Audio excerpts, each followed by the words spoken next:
Good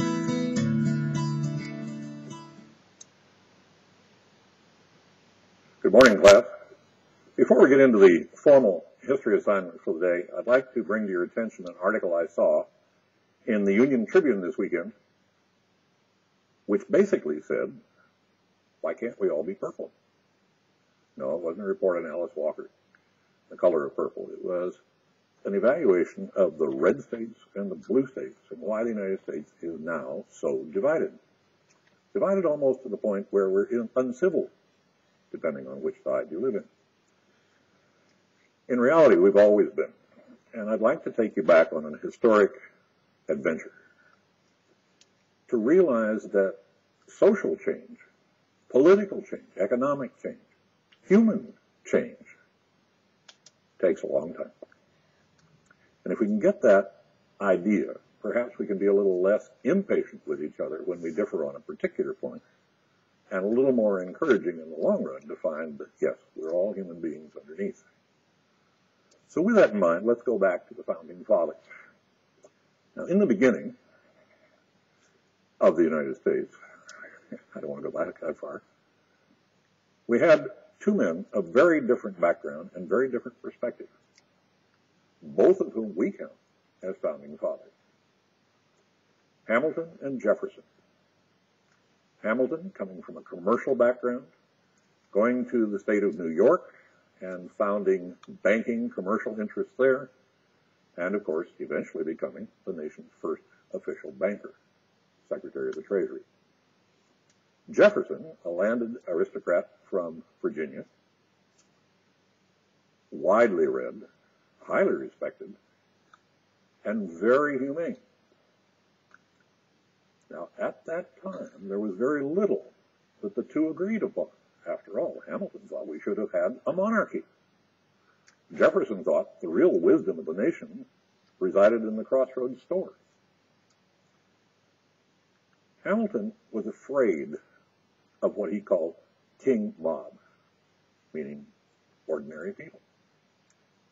And it's very easy at the beginning of the 21st century to realize that in the beginning of this country, of, by, and for the people meant of, by, and for one white man in 17, because the requirements to participate in government were so stringent as to include not only property owned, but a bank account as well. Now, with that in mind, how did we get to the point where all of us now are encouraged to participate, whether we do or not? Well, the good thing about this last election is we got more out than usual. Unfortunately, our more is less in terms of percentage than any other democratic nation in the West.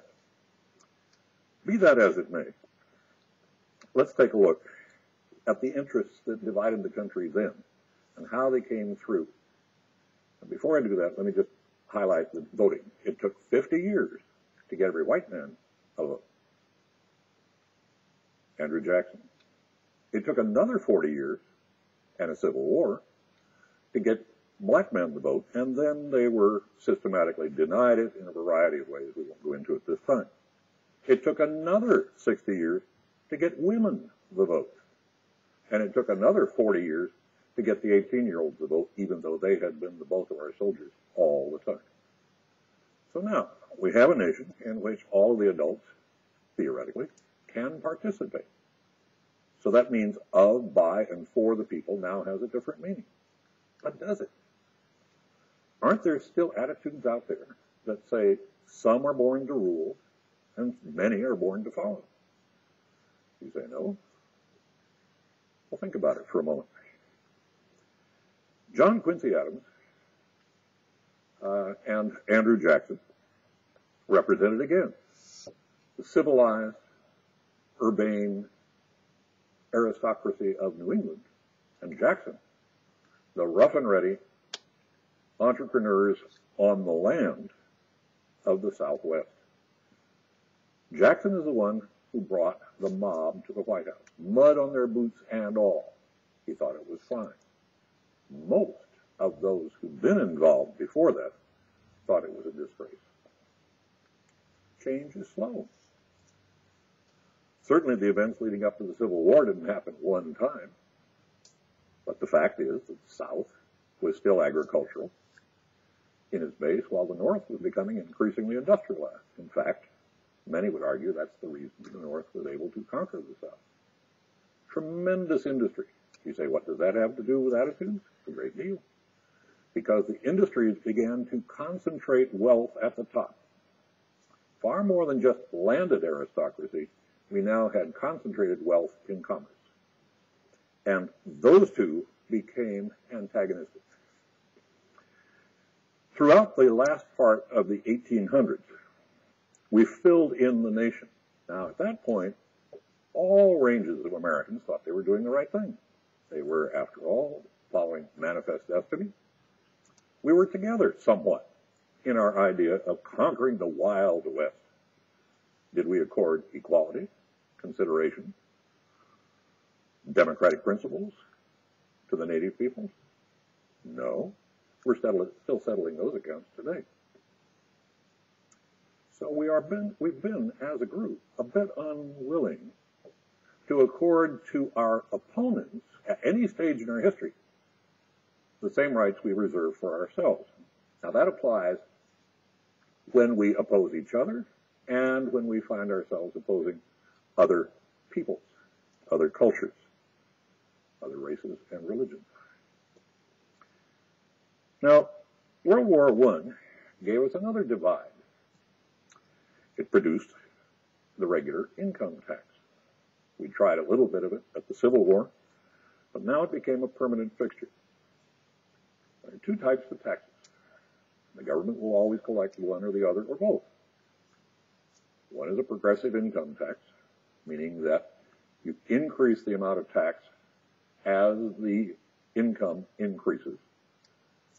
In a way, you might say, in recognition of the fact that that person is profiting from the culture or the society more than others. So they would have more surplus or more optional money with which to support the system. The other is a regressive tax, and it's on consumption. We all have to consume. If we all pay the same amount of tax on consumption, it's regarded as a regressive tax because it hits most heavily on those least able to pay. You can see where that could lead to some political division. You can see where the tax issue over time probably would lead to a situation where in 1920 we have Calvin Coolidge saying the business of government is business, followed by FDR with Hoover in between, and FDR saying we, the people, must be able to stand up. We have nothing to fear but fear